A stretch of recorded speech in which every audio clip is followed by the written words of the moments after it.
The reason I get fly is Ivan Jasper. I even keep your picture in my passport. Love, love. Wake up and... Hi everyone, Kevina here with Passport Snob. 2 weeks ago I took a trip home to Georgia and I wanted to share my experience of flying during the pandemic.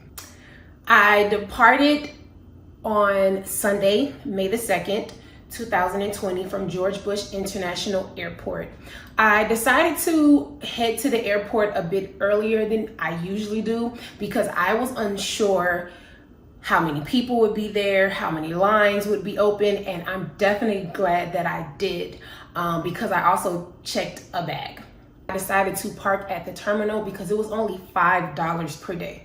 Typically, it is $22 per day, so I definitely took advantage of parking next to the airport because it's easier in and out. And I had reservations about parking at one of the nearby airport parking businesses, not knowing how many shuttles would be running, how long would I have to wait when my flight lands. Getting into the terminal, I actually had a gentleman in a cart come and pick me up to take me to the elevator, which the number of times that I've been at the Bush Airport, I've never even seen anyone driving around.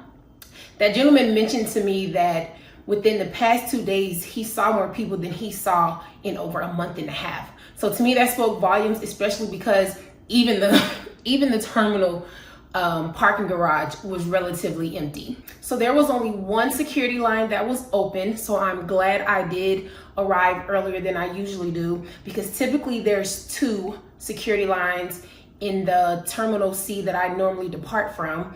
Everyone was going through that one line, TSA pre-check, employees.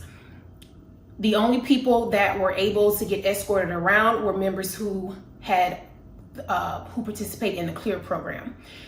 Not a big deal. I came early. I wasn't in a rush. I had my mask on. I created my 6 feet of distance between people. The only surprise was getting to the x-ray and having to take every piece of electronic out of my checked bag. And that did cause me a few extra minutes there at that step because they had to pull my bag out. I had to take everything out and then they ran everything separately again. So once past security, there was one convenient type store that I recall being open and maybe 2 or 3 restaurants in the section of the terminal where my gate was. In the section of the terminal that I was in, there was only one flight departing and there was maybe 10 people sitting near the gate where everyone was creating their space and everyone had a mask on. The boarding process and the steps that United put in place was one of the reasons why I felt comfortable continuing my planned trip home. And United was boarding the plane from the back forward, which to me just logically that makes sense. It also was creating social distance on the plane itself. They had certain seats blocked off even when you went to book the flight. And like I said, there was probably 10 people that was on the flight. So there was plenty of space on the flight. I kept my mask on the entire time. Once I got on the plane, I completed my kind of airplane disinfecting routine, which is something I've actually started doing this year before the pandemic got underway, just after educating myself and realizing just how germy airplanes were. So I got into normal routine, disinfect, sat down, and enjoyed my flight. I flew back to Houston from Savannah on that Monday, May 11, 2020. Going through security, there was a dedicated TSA pre-check line. However, the same rules still apply. I had to take out all of the electronics out of the bag, but this time I prepared and I checked quite a bit of my electronics this time just to speed my process up through security. But I got to keep my shoes on and I got to leave my toiletries in both of my bags. In the span of a week, with states starting to open back up, The night before, United actually sent a notification with a reminder or alert about checking in that they would be requiring passengers to cover their mouth and their nose. And if they didn't have anything, that United representatives would have face masks available.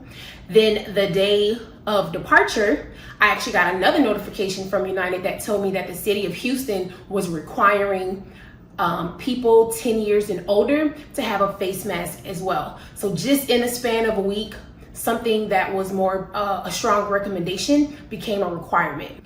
On that flight back to Houston, the United crew did not follow the same process by boarding the back of the plane first, leading up to those seated in the front of the plane. However, they still kept the social distance seating on the flight, which even departing, there might have been still 10 people on this flight as well. I was a bit disappointed that they did not follow their process. I know I was protecting myself by having a face mask. I was creating social distance, and the same way I completed my disinfectant routine prior to departing Houston, I did the same thing in Savannah, kept my hands out of my face and made sure I kept my hands clean.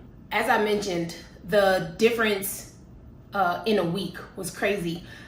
The number of restaurants open and the number of people tripled by the time I was back in the Houston airport. Granted, I was in a different terminal, but I can imagine that it was the same across all of the terminals when I departed Houston a week before, based off of the conversation that I had with the gentleman that took me to the airport in the parking terminal. This is going to be our new norm of wearing face masks and creating social distances. I doubt the airlines will keep the policies of blocking off seats where they could make money. I hope you enjoyed this little video. I just wanted to share my experience since I actually have flown during the pandemic, hot out of the states starting to reopen. So if you enjoyed this video, you're interested in tips and tricks with planning trips, hacks, how to get free lodging, kind of reviews on products that we use and on trips that we've experienced, please make sure that you like, subscribe, share, and hit that notification bell. Follow us on our social media platforms. We are Passport Snob Official on Instagram and just Passport Snob on Facebook and Twitter. Thanks.